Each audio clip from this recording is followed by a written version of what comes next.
Bonjour, nous allons corriger donc en fait l'exercice 9. Voici énoncé ici. On dit les 5 propositions A à E ci-dessous concernent 3 réactions suivantes. Les 3 réactions suivantes. Voici la première réaction ici. On a un substrat ici. Le R, ça c'est un substrat secondaire. On a le groupement partant sur le chlore. Et ici on a un nucléophile. Et ici, le produit qu'on obtient, on constate que c'est une réaction de substitution nucléophile. Le nucléophile est venu changer. Il y a eu inversion de configuration. Donc maintenant, plus Cl-. Donc c'est une réaction de substitution nucléophile. Bon, déjà, deuxième réaction. Ici, on a de la configuration absolue. Il s'agit du R. Donc ceux qui sont nouveaux ici, Job Kamdem du groupe de reposition Nabla à Yaoundé au Cameroun. Donc, vous pouvez partager les vidéos, vous pouvez voir. Et puis maintenant, abonnez-vous aussi. Donc allons-y, on corrige notre exercice. Voilà par exemple, ici c'est le R. Donc voilà par exemple, ici c'est l'iode, le groupement partant. On a ici un solvant, un nucléophile faible qui n'est pas chargé. On a ici, voilà la réaction. Donc c'est aussi une réaction de substitution nucléophile. Maintenant, on a le troisième cas. On nous précise ici qu'il s'agit d'une substitution nucléophile. On a ici le phényl. Et on a le groupement partant ici. Et on a ici l'éthylhydrogène et tout ça. Et puis maintenant, on nous dit que on obtient donc 4, on a le F, le G, le H et le KCl. On parle de réaction de substitution nucléophile. Et on a KOH dilué. Et quand KOH est dilué, on pense uniquement aux réactions de substitution. On dit note, le pouvoir rotatoire mesuré sur le mélange F plus G est nul. Donc F plus G forme ce qu'on appelle un mélange racémique. Déjà, ça c'est ce qu'on va voir. On dit quelles sont les propositions exactes. La réaction 1 est une SN2. Bon, voyons un peu. Oui, nous pouvons dire directement. Donc nous on peut directement dire que la réaction C est une SN2. Le substrat est secondaire, certes, c'est vrai. Mais le nucléophile est fort et il est chargé. Et ici, il y a eu une inversion de configuration de Walden. Un seul produit. Donc il s'agit ici d'une SN2. La proposition A est vraie. La proposition B, la réaction 2 est une SN2. Déjà, nous allons dire que ce n'est pas vrai. Le substrat est secondaire, donc on peut avoir une SN1 ou une SN2. Maintenant, ici, le nucléophile est faible parce qu'il n'est pas chargé. Donc, ici, ça sera une SN1. La réaction est une SN1. Donc, c'est faux. La deuxième proposition est fausse. La troisième proposition, donc maintenant, on dit le produit F et G de la réaction 3 sont R et S, 2-méthyl, 3-phényl, pentane, 3-ol. Donc, allons-y.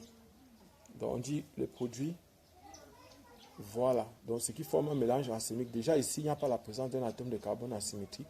L'atome de carbone asymétrique se trouve ici.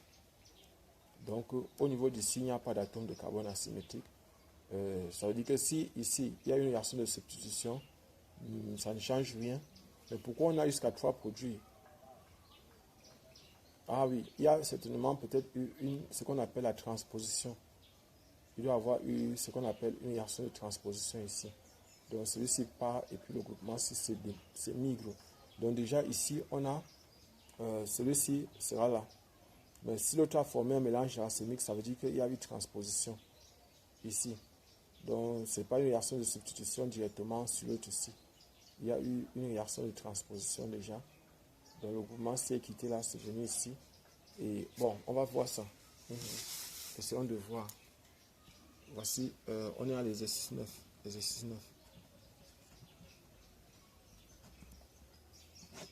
L'exercice 9 donc. On va donc prendre, on a le dernier composé là, c'est donc on a comme ça, c'est M ici, c'est C, c'est M ici, tiret c'est H ici, tiret ici c'est F ici, F ici, c'est H ici, et c'est H ici. Donc ici là c'est Cl. C'est Cl ici. Donc ici, Cl part. On va donc avoir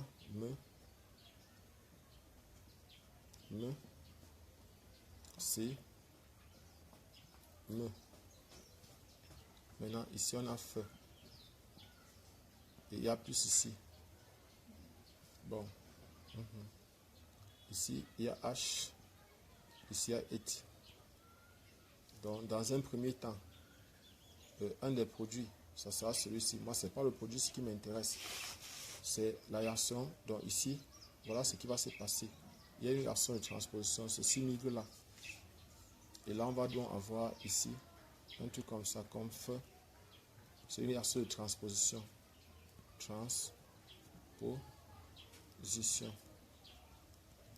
Transposition. Donc, ici maintenant, on aura un truc comme ça, on aura comme ça, et ici donc maintenant, on aura un truc comme ça là, C, H ici, H ici. Donc, il y a possibilité, ici, il y a possibilité d'attaque ici avant et attaque arrière. Donc, ça signifie que ici c'est OH-,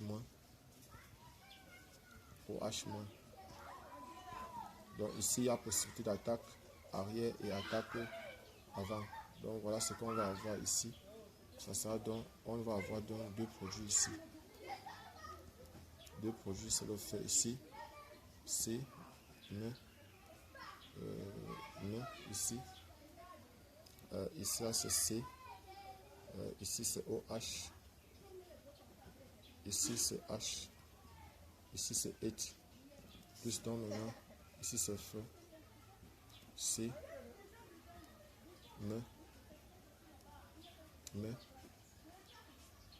C, OH, ici c'est H, ici c'est H. Donc voilà ce qu'on a. Voilà les deux produits qu'on va avoir. Donc si on a ce produit-ci, celui-ci c'est du bon.